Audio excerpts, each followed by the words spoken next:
ప్రభువైన యేసుక్రీస్తు నామమున అందరికీ వందనాలు చెల్లిస్తూ ఉన్నాను. బాగున్నారు కదా? మరొకసారి దేవుడు మనకిచ్చిన ఈ మంచి సమయాన్ని బట్టి దేవుని స్తుతిస్తూ ప్రార్థనతో మనం ముందుకెళ్దాం. మమ్మల్ని మిక్కిలిగా ప్రేమిస్తూ ఉన్న మా పరలోకపు తండ్రి, పరిశుద్ధుడు అయిన దేవా, నీకు వందనాలు చెల్లిస్తూ ఉన్నా.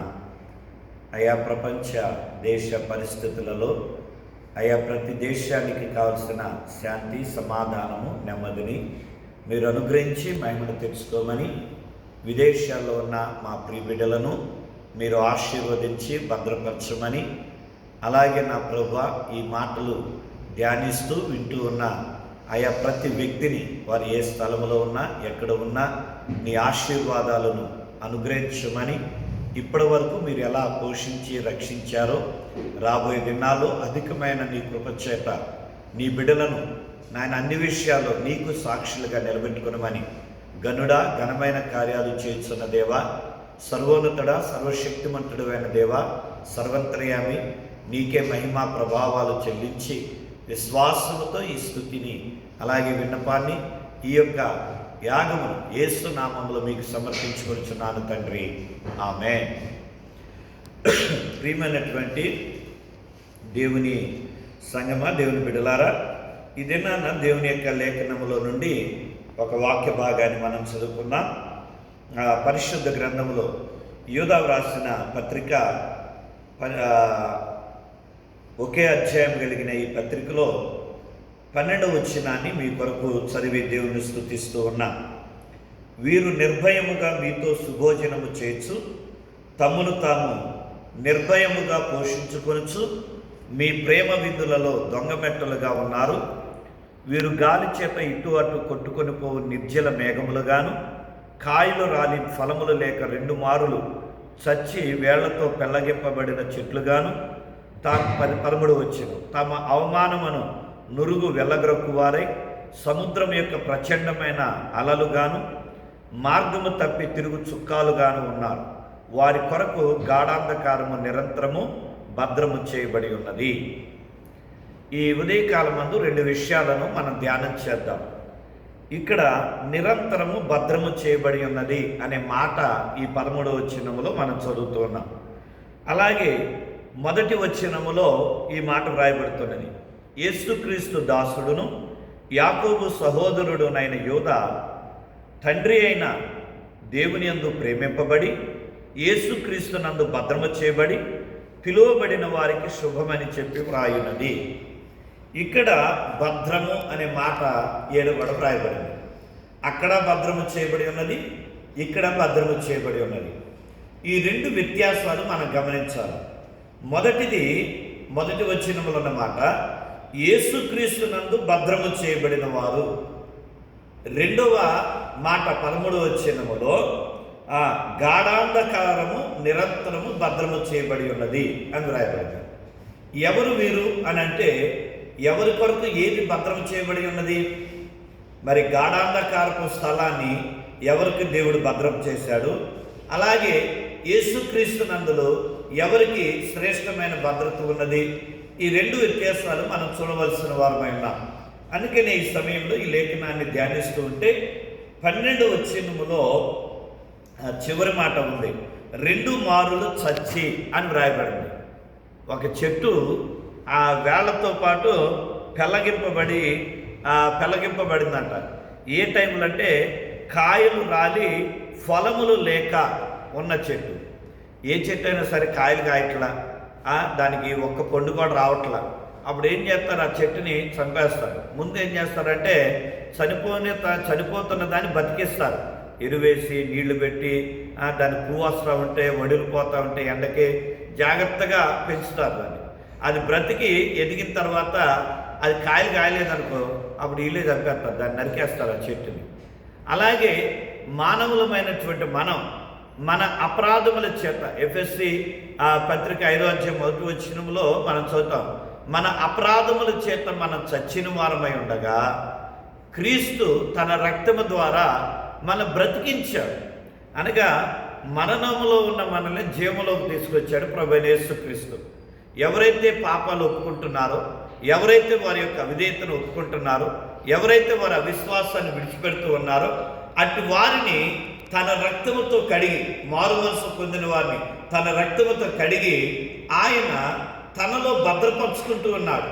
నిత్యత్వం కొరకు, నిత్య రాజ్యము కొరకే, క్రీస్తు రాకడ వరకు ఆయన తన ఆత్మచేత మనల్ని ఆ దినదినము కూడా సరిచేస్తూ, పరిశుద్ధాత్మను మనకు అనుగ్రహించి మనల్ని సరిచేసుకుంటూ, మన లోపాలు బలహీనతలు సరిచేసుకుంటూ ఆయన రాకడకు సిద్ధపరిచి, ఆయన రాకడలో మనం తీసుకెళ్ళి ఆ తీర్పు అయిన తర్వాత నిత్యరాజ్యంలో మనం ఉంచడానికి ఆయన మనల్ని దినదినము కూడా భద్రపరుస్తూ ఉన్నాడు, ఆయనలో భద్రపరుస్తూ ఉన్నాడు. అయితే మరి ఇక్కడ గాఢాంధకారం ఎవరు భద్రపరచబడిందంటే, ఎవరైతే ఆ మరణములో నుండి జీవంలోని పిలువబడ్డారో, ఎవరైతే చీకటిలో ఉన్నవారు ఆ నిత్య వెలుగులోనికి పిలువబడ్డారో, పిలువబడిన మనం అనగా మారు మనసు పొంది బాప్తిస్మం పొందుకున్న మనం మరలా తిరిగి మనం చనిపోయిన స్థితిలోకి వెళ్ళామనుకోండి, వారి కొరకు గాఢాంధకారం. చనిపోయిన స్థితి ఏంటంటే, మారు మనసు పొంది బాప్తిస్మం తీసుకున్నాక నీవు ఆ దేవుని మందిరానికి రాకుండా, దేవునిని ఆరాధించకుండా, దేవునిని వెంబడించకుండా, ఆ దేవుని యందు విశ్వాసాన్ని కోల్పోయి, దేవుని వాక్యాన్ని చదవకుండా, దేవునిని ఆరాధించకుండా మరలా లోకములోకి వెళ్ళిపోయి, లోకములో ఉన్న వారితో కలుస్తూ, లోకములో ఉన్న పద్ధతులు పాటిస్తూ, లోకములో ఉన్న వ్యసనాలకి నువ్వు బానిస అవుతూ మరలా తిరిగి పాపంలో పడిపోతే అది రెండవ మరణము, రెండవ చావు అన్నమాట.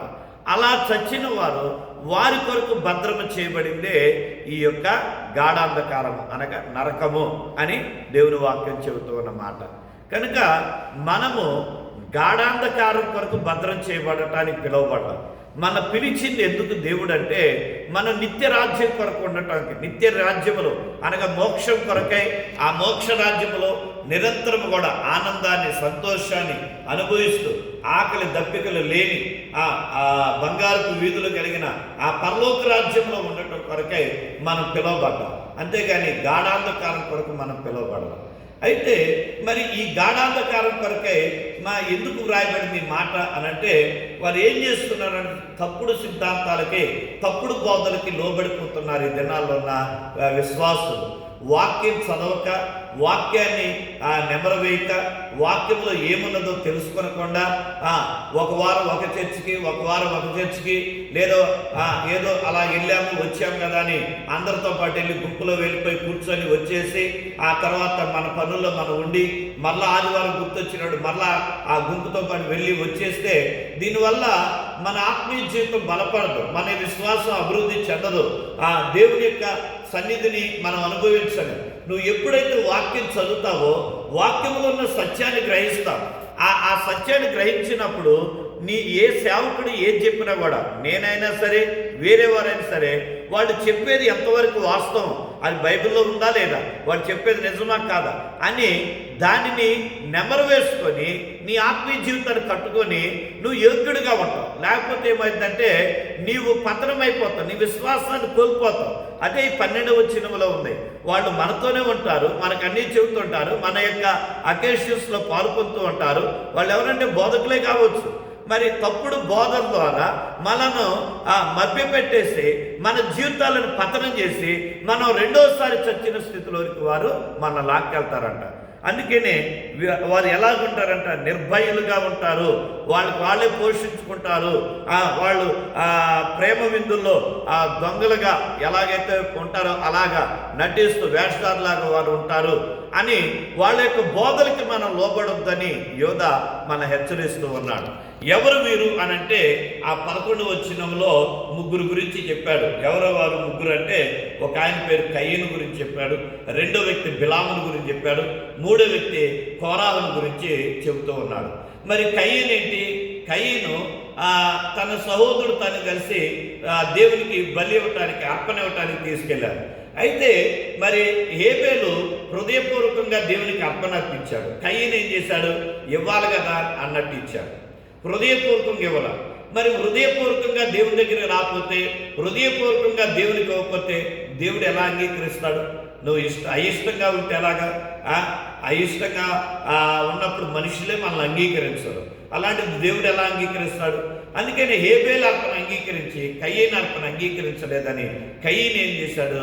తన సొంత తమ్ముడిని చంపేశాడు. మొదటి హత్య. కనుక అతడు దేవుని దూరం అయిపోయాడు, దేవుని చేత శపించబడ్డాడు. మనం కూడా మారు మనసు పొందిన తర్వాత దేవుని ఎదుట ఇష్టలుగా మనం లేకపోతే దేవుడు మనం తృణీకరిస్తాడు. సో కాబట్టి ఆయన చేత తృణీకరించబడకుండా, శపించబడకుండా మనం ఉండాలి. రెండో వ్యక్తి బిలాం ఏం చేశాడంటే ఆశించాడు, బహుమానాలు ఆశించాడు. మనం కూడా లోకాన్ని ఆశిస్తున్నాం, లోకంలో ఉన్న వాటిని ఆశించి దేవునికి దూరం అయిపోతున్నాం. ఉద్యోగం కొరకు, వ్యాపారం కొరకు, పనుల కొరకు అటెళ్ళాలా ఇటెళ్ళాలని ఆదివారం కూడా మన దేవుని దగ్గరికి రాకుండా లోకంతో తిరుగుతూ ఉన్నాం. అనగా లోకంలో ఉన్న వాటిని ఆశిస్తూ ఉన్నాం. అందుకనే బిలాము మార్గాన్ని గురించి చెప్పాడు. మూడవదిగా కోరాహు తిరుగుబాటు చేశాడు. ఈ దినాల్లో మనం కూడా కుటుంబంలో తిరుగుబాటే, తల్లిదండ్రుల మీద తిరుగుబాటు, తోడబుట్టిన వారి మీద తిరుగుబాటు, సంఘానికి అప్పుడప్పుడు వెళ్ళే సంఘంలో ఉన్న వారి మీద తిరుగుబాటు, ఇలా తిరుగుబాటు స్వభావం. ఈ 3 రకాల స్వభావాలు మనలో చనిపోయినప్పుడు మనము దేవుని ఎదుట యోగ్యులుగా ఉంటాం.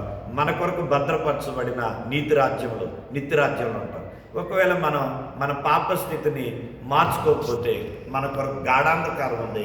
ఆ గాఢాంధకారం భద్రం చేయబడిందంట నీ కొరకు, నా కొరకు. కనుక ప్రియమైన దేవుని బిడ్డలారా, ఈ రోజున నువ్వు ఎక్కడుంటావు? నీ కొరకు సిద్ధపరచబడిన పరలోక రాజ్యంలో ఉంటావా?